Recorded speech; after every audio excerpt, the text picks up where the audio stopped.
শুভ সন্ধ্যা, আপনাদের সাথে আছি নুজহাত সাওম। প্রিয় দর্শক শ্রোতা, সবাইকে আমন্ত্রণ জানাচ্ছি শুভ সন্ধ্যার আজকের আয়োজনে। আজ শুভ সন্ধ্যায় থাকছে আগামীকাল ঢাকায় এনটিভি হাইলাইটস এবং সঙ্গীত শিল্পী নিশিতা বড়ুয়ার সঙ্গে আলাপচারিতা। শুরুতেই আগামীকাল ঢাকায়।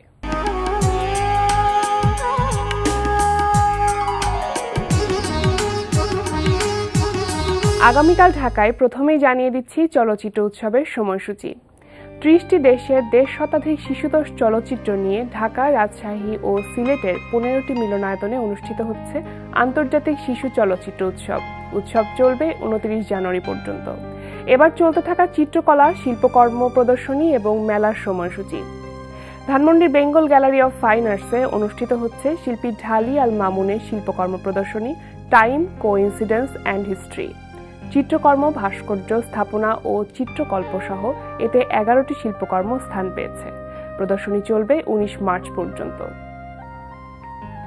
উত্তরবাড্ডার অ্যাথেনা গ্যালারিতে অনুষ্ঠিত হচ্ছে তেল রং, অ্যাক্রিলিক ও মিশ্র মাধ্যমে আঁকা ছবি নিয়ে শিল্পী গুলশান হোসেনের ১৭তম একক চিত্রকলার প্রদর্শনী প্রকৃতি ও জীবনের প্রতিফলন। প্রদর্শনী চলবে ৬ ফেব্রুয়ারি পর্যন্ত। গ্যালারি 21-এ প্রদর্শিত হচ্ছে শিল্পী শামীম সুবরানার চিত্রকলার প্রদর্শনী what I talk about when I talk about life. প্রদর্শনী দুপুর ১২টা থেকে রাত ৮টা পর্যন্ত চলবে ৩১ জানুয়ারি পর্যন্ত। রাজধানীর শেরে বাংলা নগরে অনুষ্ঠিত হচ্ছে মাসব্যাপী ঢাকা আন্তর্জাতিক বাণিজ্য মেলা ২০১৬। বাণিজ্য মেলা প্রতিদিন সকাল ১০টা থেকে রাত ১০টা পর্যন্ত খোলা থাকছে। ঢাকা আন্তর্জাতিক বাণিজ্য মেলা চলবে ৩১ জানুয়ারি পর্যন্ত। আগামীকাল ঢাকায় দেখছিলেন বিভিন্ন প্রদর্শনী ও মেলার সময়সূচি। এবার এনটিভি হাইলাইটস।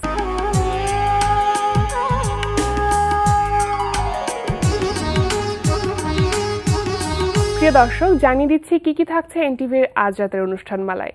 সন্ধ্যা ৬টা ৪৫ থাকছে আলফ্রেড খোকনের প্রযোজনায় অনুষ্ঠান যত মধুর ভুলগুলি।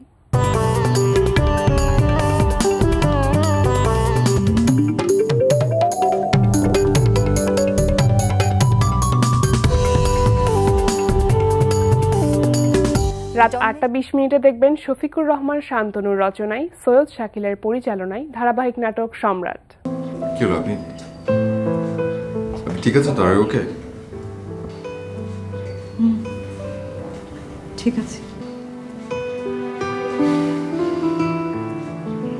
আমার ব্যাপারে এখন আপনার ভুল ধারণাটা নিশ্চয়ই ভেঙেছে। এখনো বুঝতে পারছি না। রাত ৯টায় প্রচার হবে ইভান সাইরের উপস্থাপনায় এবং জাহাঙ্গীর চৌধুরীর প্রযোজনায় অনুষ্ঠান বন্ধু তোমারই খোঁজে। বন্ধু তোমারই খোঁজে বাক্সে বন্দি জীবনটাকে ভালো লাগে না, বন্ধুরা সব গেছে চলে কোথায় জানি না, মনে পড়ে তাই হাতটা বাড়াই বন্ধু তোমারই খোঁজ। রাত ৯টা ৪০ থাকছে হিমেল আশরাফের পরিচালনায় ধারাবাহিক নাটক একদিন ছুটি হবে। এর মাঝে তোর মাও চলে গেল। হঠাৎ এই প্রশ্ন কেন? কি হয়েছে তোর? আরে আমার দিকে তাকা, বলতো কি হয়েছে তোর? জানি না মামা। রাত ১১টা ৩০ সরাসরি সম্প্রচার হবে জোনায়েদ বিন জিয়ার প্রযোজনায় অনুষ্ঠান মিউজিক অ্যান্ড রিদম।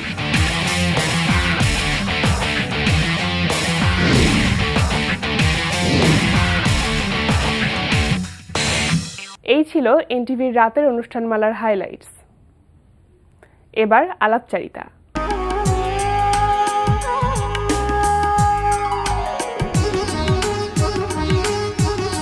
প্রিয় দর্শক, আমাদের আজকের অতিথি সঙ্গীত শিল্পী নিশিতা বড়ুয়া। চলুন কথা বলি তার সঙ্গে। শুভ সন্ধ্যা। শুভ সন্ধ্যা। কেমন আছেন? ভালো। আপনি তো প্রবাসী বাংলাদেশি, থাকা হয় প্যারিসে। অনেকটা অতিথি পাখির মতন কিন্তু বাংলাদেশে আসা হয়। তো এবার দেশে এসেছেন কোনো উদ্দেশ্য নিয়ে, বা কবে আসা হয়েছে? আমি এসেছি জানুয়ারির ১২ তারিখ। এই তো আমার অ্যালবামের গানের জন্য আমি এসেছি। ৩ মাস আগেও এসেছিলাম। 3 মাস আগে আমার অ্যালবামের ব্যাপারে আমি কিছুটা কাজ শেষ করে গিয়েছি, প্লাস এখন সম্পূর্ণ কাজটি করার জন্য আমি এসেছি। যখন আমার ছোট বোনের বিয়ে হচ্ছে 2013-তে, তখন আমার গান শুনে একজন ভাইয়া আমাকে বলছে যে তোমার গানের গলা ভালো, তুমি একটা অ্যালবাম বের করো, আর তুমি তো দেশের বাইরে বিভিন্ন জায়গায় গান করো, তো অ্যালবামটা বের হলে তোমার জন্য প্লাস পয়েন্ট, তারপর তোমাকে সবাই চিনে, আমি তোমাকে এই ব্যাপারে অনেক হেল্প করতে পারবো। তো ওই ভাইয়ার উদ্যোগে আমি অ্যালবাম বের করার জন্য করলাম, ইন্টারেস্ট দেখালাম। প্লাস আমার হাজব্যান্ড চাচ্ছে আমি অ্যালবাম বের করি, আমার হাজব্যান্ড চায় আমি সবসময় গান ধরে রাখি, সাথে আমার আব্বু আম্মু অনুপ্রেরণা, সবার ফ্যামিলির সাপোর্টটা পুরোপুরি ভাবে কিন্তু ছিল। হ্যাঁ, ফ্যামিলির সাপোর্ট পাওয়াতেই আমি এত দূর আসছি এবং গানটি ধরে রেখেছি। তারপরে অ্যালবামের কাজ শুরু হলো কবে? শুরু হলো রিসেন্টলি 2015-তে। আমি জুলাই মাসের 28 তারিখ এসেছিলাম। 28 তারিখে যখন আসি তখন ভাইয়াটার সাথে যোগাযোগ করি। ভাইয়াটা আমাকে বলছে ভালো হয়েছে তুমি যখন এসেছো, আমি তোমার কথা, গানের কথার জন্য ফয়সাল রাব্বিকিনকে বলছি। আমার গান লিখে দিয়েছে ফয়সাল রাব্বিকিন ভাই আর রবিউল হোসেন জীবন ভাই। ওনাদের সাপোর্টে আমি কিছুটা আগাতে পেরেছি। তারপর এই তো আমার হাজবেন্ড বলছে ঠিক আছে তুমি যখন বেড়াতে আসছো এই সুযোগে কিছু গান করে যেতে পারলে বেটার। হঠাৎ করে আমি তড়িঘড়ি করে গান রেকর্ডিং করার জন্য প্রিপারেশন নিলাম। আচ্ছা, দেখলাম কি হয় দেখি, যদি বেটার হয় করে যাব, আর যদি ভালো না লাগে তাহলে করব না। গান করার পর কয়েকটা রেকর্ডিং হওয়ার পর আমার যিনি সুরকার এই রাজেশ ঘোষ, উনি বলল হ্যাঁ তোমার গলা খুবই ভালো লাগছে, আর কয়েকজনকে শুনিয়েছি তোমার গলা তো ব্যাটারি আসছে, তুমি করে যাও কয়েকটি। ওনার ইয়েতে আবার করে যাওয়া। এই অ্যালবামটিতে মোট কতগুলি গান থাকবে? 10টি গান থাকবে। কি কি ধরনের? অ্যালবামটি তো এখনো প্রকাশিত হয়নি, তারপর আমরা একটু শুনে নিই যে কি কি ধরনের গান থাকবে এখানে। আপনার বিভিন্ন রকমের মিক্সড গান থাকবে, ফোক, আধুনিক, তারপর ব্যান্ড আর মৌলিক গানও থাকবে। এই 4টি মিলিয়ে আমি আমার অ্যালবামটি করছি। একই ধাঁচের গান করছি না, কারণ এক রকমের গান শুনতে একটা অ্যালবামে ভালো লাগে না। এটা আমার একটা প্রশ্ন ছিল যে একই রকমের গান নিয়ে সাধারণত শিল্পীরা অ্যালবাম করেন, তো এই যে ভিন্ন ভিন্ন রকমের গান নিয়ে একটা অ্যালবাম বের করার এই চিন্তাটা আসলে কিভাবে আসলো? এটা আসলে আমার হাজবেন্ড চায়, আমার হাজবেন্ডের ইচ্ছাতেই হলো। আমার হাজবেন্ড বলে না এক রকমের গান শুনতে ভালো লাগবে না, কোনো ক্যাসেটে যদি এক রকমের গান থাকে ভালো লাগবে না, তুমি 4 রকমের গান অ্যাড করো ক্যাসেটে। তো ওর সব রকম শ্রোতা দর্শকদের কথা মাথায় রেখে হয়তো অ্যালবামের কাজ করা এইভাবে। সেটাই। আচ্ছা, অ্যালবাম নিয়ে তো যেহেতু কথা হচ্ছে, গান নিয়ে কথা হচ্ছে, আর গানের মানুষ পেলে তো আমরা গান শুনি, তো এখন একটি গান শুনবো। কোন গানটি শোনাবেন এখন আমাদের? আমার অ্যালবাম রিলিজ হয়নি, বাট ওখানের 4টি লাইন আমি শোনাতে পারি। অবশ্যই। কখন দিয়েছি মন নিজেই তা জানি না, বলুক লোকে যা খুশি আমি ধারি না, মন সে তো শোনে না বারণ, ভালোবেসে এক হবরে দুজন, কখন দিয়েছি মন নিজেই তা জানি না, বলুক লোকে যা খুশি আমি ধারি না, মন সে তো শোনে না বারণ, ভালোবেসে এক হবরে দুজন। এই গানটি আমার অ্যালবামের। এখন অবশ্য আমি প্যারিস থেকে আসাতে আমার গলার একটু অবস্থা খুবই খারাপ, সেজন্য আমার গান গাইতে একটু প্রবলেম হচ্ছে। যাই হোক, তারপর আমি চেষ্টা করে যাচ্ছি।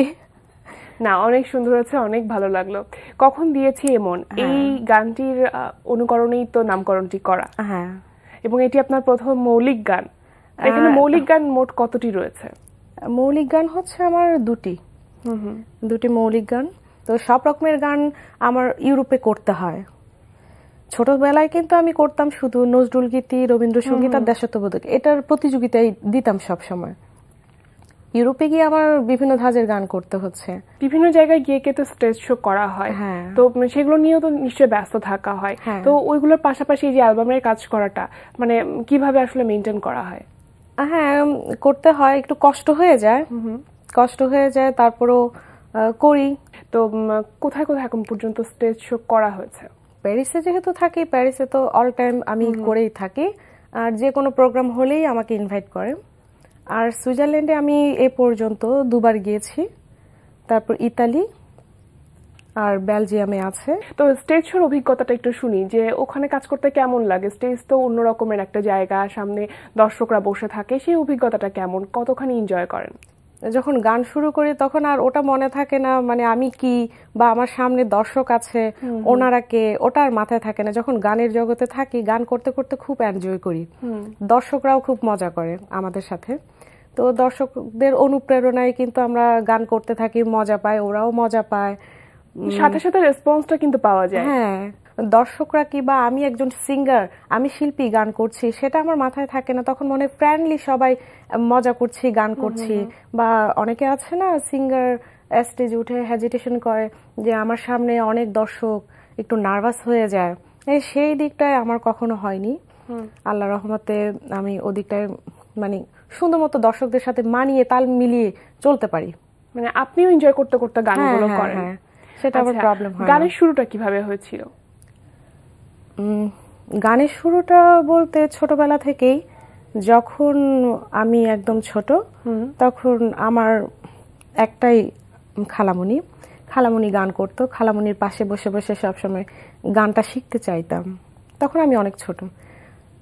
খালামণির টিচার বলতো যে ছোট মেয়েটি সবসময় তোমার পাশে বসে বসে গান শিখতে চায়, একদিন দেখবা সে অনেক বড় হবে, হ্যাঁ গানটা ধরে রাখবে। কিন্তু তখনও কিন্তু আমি শিখছি না, সারেগামাপা কিছুই পারি না তখন। আমার খালামণিকে বললো তুমি ওরে পারলে যখনই সময় পাও একটু সারেগামাপা এগুলো শিখাবা। তো খালামণি বললো আচ্ছা ঠিক আছে আমি করবো। খালামণির কাছ থেকে মাঝে মাঝে সারেগামাপা এ ধরনের শিখতে শিখতে তারপর কিছুদিন পর ওস্তাদ ধরলাম, আম্মু আব্বুকে বললাম যে আমি গান শিখবো, নাচ করবো। তা আম্মু আব্বু বললো আচ্ছা ঠিক আছে তোমাকে টিচার দিব। টিচার দিয়ে তারপর আমার নাচ শিখাইলো, গান শিখালো। আবার আমার নানা প্রথম আমাকে আবৃত্তি করার জন্য স্টেজ উঠিয়ে দেয়, তখন কিন্তু আমি গান নাচ কিছুই পারি না। আচ্ছা, গানের শুরুটা তো হয়েছিল আপনার খালামণিকে দিয়ে, তারপর কোন ওস্তাদজির কাছে গান শেখা হয়েছে? আমি টিটু মুর্শিদি স্যার আর নুরুল মুস্তফা স্যার, এই দুজনের কাছে গান শিখেছি প্রথম। এরপর থেকে আমার খালামণিকে আর পাইনি, আমার আম্মুই আমাকে সবকিছু করেছে। খালামণির কাছে গান শিখলেন, তারপরে বিভিন্ন ওস্তাদজির কাছে গান শিখলেন। তো এখন যখন প্যারিসে থাকা হয় এত দূরে, সেখানে কি কারো কাছে গান শিখছেন বা চর্চাটা আসলে কিভাবে হয়? বাসায় প্র্যাকটিস করি, বাসায় আমার হারমোনিয়াম আছে, হারমোনিয়াম নিয়ে যখনই সময় পাই আমি করি, নিজের চেষ্টাই শেখা যেটাকে বলে। আচ্ছা, এই যে খালামণির কাছ থেকে গান শেখা শুরু, তারপর বিভিন্ন ওস্তাদজির কাছে গান শিখেছেন, আজকে যখন যে প্যারিসে গান করেন, ওখানকার দর্শকদের ডিমান্ডটা কি থাকে, কি ধরনের গান তারা বেশি পছন্দ করে? বাংলাদেশে আধুনিক গান বা ব্যান্ডের গান যেটা একটু বেশি চলে, সেটা ইউরোপ কান্ট্রিতে, শুধু প্যারিস না ইউরোপ কান্ট্রিতেই বলবো, আপনার একটু ফোক টাইপের গানটা বেশি পছন্দ করে। ফোক আর একটু ঝাঁকানাকা গান, এ ধরনের এই গানগুলো করলে সবাই খুব পছন্দ করে। গানের কথা শুনছিলাম আমরা, অ্যালবামের কথা শুনছিলাম, সামনে আরো অ্যালবাম হয়তো আমরা পেতে যাচ্ছি। তো যেহেতু আমরা একদম অনুষ্ঠানের শেষ পর্যায়ে চলে এসেছি, আর একটি গান দিয়ে শেষ করবো। কোন গানটি শুনবো আমরা এখন? আমার অ্যালবামের ছাড়া এমনিতে অন্য গান শোনাই, যে কোনো আপনার পছন্দের যে কোনো গান শুনি আমরা। অনেক সাধনার পরে আমি পেলাম তোমার মন, পেলাম খুঁজে ভুবনে আমার আপনজন। বাহ, অনেক ভালো লাগলো গানটি শুনে। গান শুনলাম, কথা শুনলাম, এবং এই অ্যালবামের জন্য অনেক অনেক শুভকামনা রইল। আমাদের অনুষ্ঠানে আসার জন্য আপনাকে অসংখ্য ধন্যবাদ। আপনাকেও ধন্যবাদ, আর এনটিভির সবাইকে ধন্যবাদ শুভ সন্ধ্যার পক্ষ থেকে আমাকে ইনভাইট করার জন্য। প্রিয় দর্শক, কথায় কথায় আমরাও চলে এসেছি অনুষ্ঠানের শেষ প্রান্তে। আমাদের সঙ্গে যোগাযোগের ঠিকানা প্রযোজক শুভ সন্ধ্যা, এনটিভি বিএসসি ভবন, 7ম তলা, 102 কাজী নজরুল ইসলাম এভিনিউ, কারওয়ান বাজার, ঢাকা 1215। আমাদের ইমেল অ্যাড্রেস shubhosandha@ntvbd.com। প্রিয় দর্শক, এনটিভিতে সম্প্রচারিত সংবাদ ও অন্যান্য সকল অনুষ্ঠান দেখতে লগ ইন করুন www.ntvbd.com-এ। সবাই ভালো থাকুন, সুস্থ থাকুন। শুভরাত্রি।